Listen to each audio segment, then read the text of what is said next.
ஆஸ்திரேலியாவில் blue boys சிறப்பு விவாத நிகழ்ச்சிக்கு உங்களை மீண்டும் வரவேற்கிறோம். சார், இப்போ வந்து நம்ம தோனி தலைமையிலான இந்திய அணி ஒரு இக்கட்டான சூழ்நிலையில் இருக்குன்னு நம்ம வந்து பேசிக்கிட்டு இருந்தோம். குறிப்பாக 2014 வந்து தோனி தலைமையிலான இந்திய அணி ஒரு நாள் தொடரை வந்து இழந்திருக்கிறது. விராட் கோலி தலைமையிலான இந்திய அணி டெஸ்ட் தொடரை கைப்பற்றி இருக்கிறது. இந்த ஒரு இக்கட்டான சூழ்நிலையில் தோனி வந்து களமிறங்க காத்திருக்கிறார். அவருடைய கேப்டன்ஷிப்பை வந்து அவருடைய திறமையை நிரூபிப்பதற்கான ஒரு தொடராக இது பார்க்கப்படுகிறது. ஒருவேளை இந்த தொடர் தோனி வந்து இழக்கும் பட்சத்தில் அவருடைய கேப்டன்ஷிப் பறிபோக காரணம் இருக்கிறதா? அவருடைய கேப்டன்ஷிப் பறிபோவதற்கு வாய்ப்பு எதுவும் இருக்கிறதா? இல்லை அதெல்லாம் வந்து சான்ஸ் இல்லை. ஏன்னா கிட்டத்தட்ட பார்த்தீங்க அப்படின்னா is almost very much confidence. Winning are losing is not a matter. ஆக்சுவலாக பார்த்து ஒரு ஸ்போர்ட்ஸ்மேன் அது வந்து இவருக்கு வந்து இப்போ இனிமேல் தான் ஒரு பரீட்சையை ஈடுபடுத்தணும் அவசியம் கிடையாது. ஏன்னா அவர் ஒரு T20 வேர்ல்ட் கப் ஜெயிச்சிட்டாரு, வேர்ல்ட் கப் ஜெயிச்சிருக்காரு, சாம்பியன்ஸ் ட்ராஃபி ஜெயிச்சிருக்காரு, நிறைய டோர்னமெண்ட்ஸ் அவர் ஜெயிச்சு இந்திய கிரிக்கெட் வரலாற்று முக்கியத்துவம் கொடுத்த ஒரு மாமனிதர் அப்படின்னா நீங்கள் கண்டிப்பா இந்திய கிரிக்கெட் வரலாற்றில் வந்து ஒரு முக்கியத்துவம் கொடுத்த ஒரு மாமனிதராக பார்த்தாலும் நடப்பு ஆண்டு கடந்த ஆண்டு என்ன அந்த ஸ்டாட்டிஸ்டிக்ஸ் தானே எப்பொழுதுமே ரசிகர்கள் மத்தியில் ஒரு எதிர்பார்ப்பை ஏற்படுத்தி இருக்கும். தோனி வந்து சோபிக்க தவறிய காரணத்தினால் விராட் கோலியை அனைவரும் ஆதரிக்க வேண்டிய சூழ்நிலையிலும் ரசிகர்கள் இருக்கிறார்கள். அந்த ஒரு ஃபோக்கஸ்ல நம்ம பார்த்தோம்னா தோனியுடைய ரிட்டையர்மெண்ட் கூடிய விரைவில் வந்து இல்ல வரும் அப்படின்றதுலாம் வந்து ரசிகர்கள் மத்தியில் ஒரு கருத்து நிலவுது. இதை பத்தி உங்களுடைய BCCI ஆல்ரெடி அனௌன்ஸ்ட் அவர் வந்து அவருடைய captaincy up to the world cup வரைக்கும் வந்திருக்கு. ஸோ அதுதான் வந்து புதிதாக தேர்ந்தெடுக்கப்பட்ட அத்தனை நிர்வாகிகளும் சரி, ரவி சாஸ்திரியும் சரி, எல்லாருமே வந்து so they are all just welcome Dhoni வந்து கம்ப்ளீட் பண்ணணும் அப்படின்னு. பட் இந்த ஆஸ்திரேலியா டூரை பொறுத்த வரைக்கும் அவர் வின் பண்ணாலும் அவர் வந்து லூஸ் பண்ணணும், சீரியஸை லூஸ் பண்ணாலும் will be continue as a captain for up to world cup. But நிச்சயமா வேர்ல்டு கப் வரைக்கும் அவர் வந்து கேப்டன்ஷிப்பாக BCCI அனௌன்ஸ் பண்ணாலும் தோனியுடைய மனநிலை எப்படின்றத பொறுத்து நம்ம பார்த்தோம்னா டெஸ்ட் கேப்டன்ஷிப்ல இருந்து திடீர்னு ரிசைன் பண்ணாரு. டெஸ்ட் வாழ்க்கைக்கே ஒரு முற்றுப்புள்ளி வைத்தது வந்து யாருமே எதிர்பார்க்காத ஒரு சூழ்நிலையை தான் அவர் வந்து ஒரு முற்றுப்புள்ளி வைத்தார்.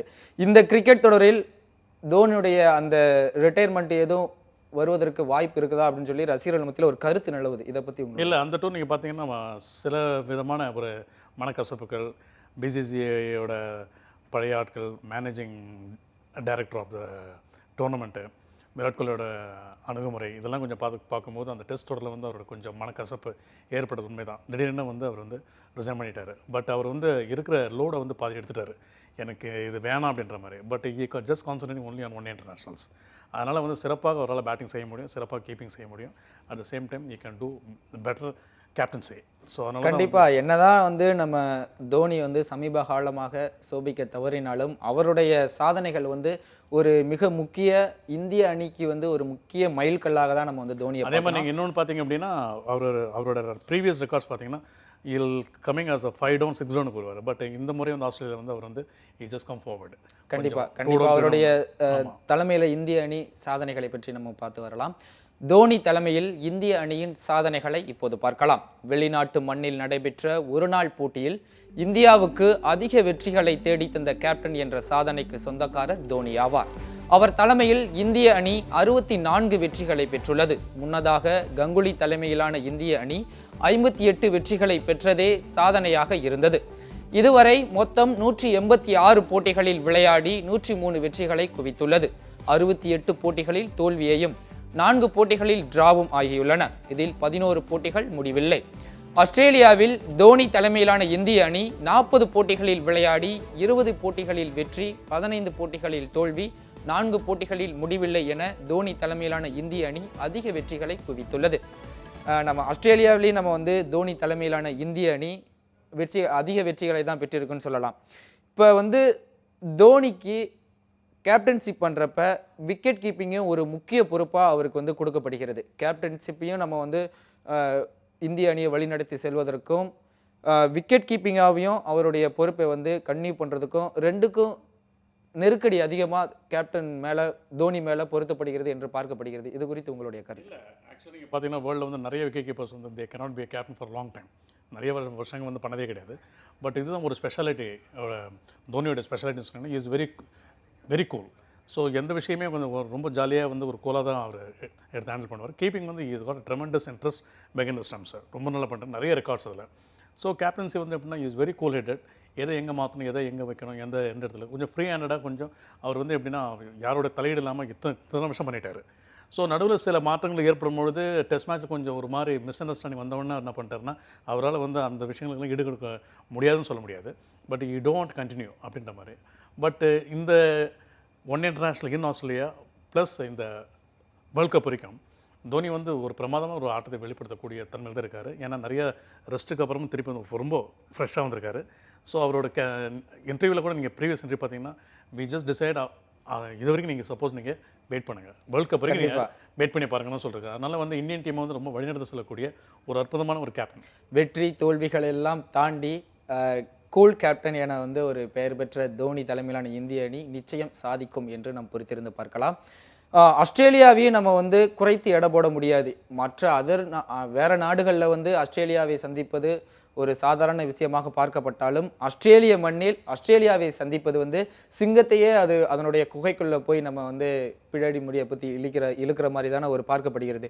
ஆஸ்திரேலியாவுடைய செயல்பாடு எவ்வாறு இருக்கும், கேப்டன் ஸ்டீவ் ஸ்மித் எவ்வாறு ஆஸ்திரேலிய அணியை வழிநடத்தி செல்வார் நீங்கள் எதிர்பார்க்குறீங்க?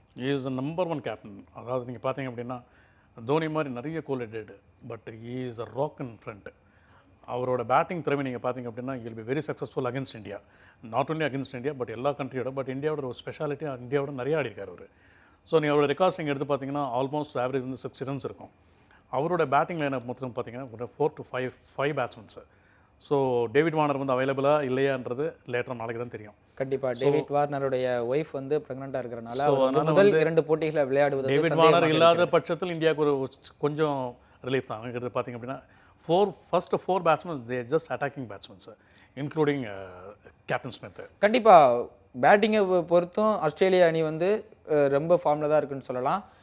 பவுலிங்லேயே வந்து ஹேசில்வுட் இந்த மாதிரியான வீரர்கள் வந்து ஒரு மிகச்சிறந்த ஃபார்மில் தான் இருக்கிறாங்க ஆஸ்திரேலியா மண்ணில். இப்போ ரீசெண்டாக வெஸ்ட் இண்டீஸ் அணியை வந்து டெஸ்ட் தொடரை வந்து வின் பண்ணியிருக்காங்க, ஒரு நாள் தொடரையும் வின் பண்ணி ஒரு நல்ல ஃபார்மில் தான் இருக்காங்கன்னு சொல்லலாம். சின்ன பண்ணமாக ஆக்கியிருக்காங்க, வெஸ்ட் இண்டீஸ் வந்து நோவேர்னு ஆக்கியிருக்காங்க, but they are tremendous form. More the plus point is they are playing Australia in Australia. அவங்களோட ஹோம் கண்ட்ரில் ஆடுறதுனால அவங்க வந்து எந்த பிரச்சனையும் இருக்காது. Plus fielding is very very important. அவங்க வந்து அத்தனை பேருமே நீங்கள் பார்த்தீங்க அப்படின்னா அது ஜஸ்ட் இந்தியன் டீமோட இருக்குன்னா equally they just very good ஃபீல்டர்ஸ்னு சொல்லலாம். அவங்களுடைய bowling attack according to the field setting they just bowling. கண்டிப்பாக நாளைக்கு டாஸில் வின் பண்ணால் பேட்டிங் எடுக்கிறது பெஸ்ட்டா பவுலிங் எடுக்கிறது பெஸ்ட்டா? ஏன்னா பெர்த் மைதானம் வந்து ஒரு வேகப்பந்து வீச்சுக்கு சாதகமான மைதானம் என்று தான் வந்து பார்க்கப்படுகிறது. நாளைக்கு ஒருவேளை டாஸில் வின் பண்ணால் ஃபர்ஸ்ட் பேட்டிங் இந்தியாவோட தான் இருக்குமா இல்லை ஆஸ்திரேலியாவோட தான்? அதில் டவுட்டே இல்லை. தோனி சப்போஸ் நாளைக்கு டாஸ் வின் பண்ணிட்டாருன்னா directly just going to bat. ஏன்னா எடுத்து பார்த்தீங்கன்னா ஒரு நல்ல ஒரு ஸ்கோரை வந்து எதிர்பார்க்கணும். சேசிங்கில் நீங்கள் பார்த்தீங்க அப்படின்னா அவங்களோட செகண்ட் bowling அட்டாக்கு வந்து அவங்க நிறைய வியூகம் அமைக்கக்கூடும். அதனால் வந்து அவர் என்ன பண்ணுவார் அப்படின்னா ஒரு 300 ரன் எதிர்பார்க்கலாம். ஸோ 300 ரன்ஸ் ஒரு ப்ரெஷர் இல்லாமல் நம்ம திருப்பி bowling போட்டு அவங்களை எடுக்கிறதுக்கு ட்ரை பண்ணுவாங்க. அதனால் வந்து Dhoni always in positive minded, positive தான் செய்வார். கண்டிப்பாக நாளையிலிருந்து ஆரம்பமாகிறது 5 ஒருநாள் போட்டி, 3 20 ஓவர் போட்டிகள் கொண்ட தொடர் ஆஸ்திரேலிய அணிக்கு எதிராக. வெற்றியுடன் கேப்டன் தோனி தொடங்குவாரா என்று பொறுத்திருந்து பார்க்கலாம்.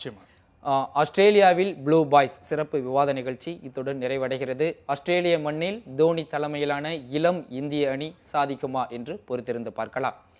இத்துடன் அரங்கத்திற்கு வந்து எங்களுடன் இந்த போட்டி குறித்தும் தோனி தலைமையிலான இந்திய அணி குறித்தும் விரிவாக உங்களுடைய கருத்துக்களை பதிவு செய்தமைக்கு நன்றி. தேங்க்யூ.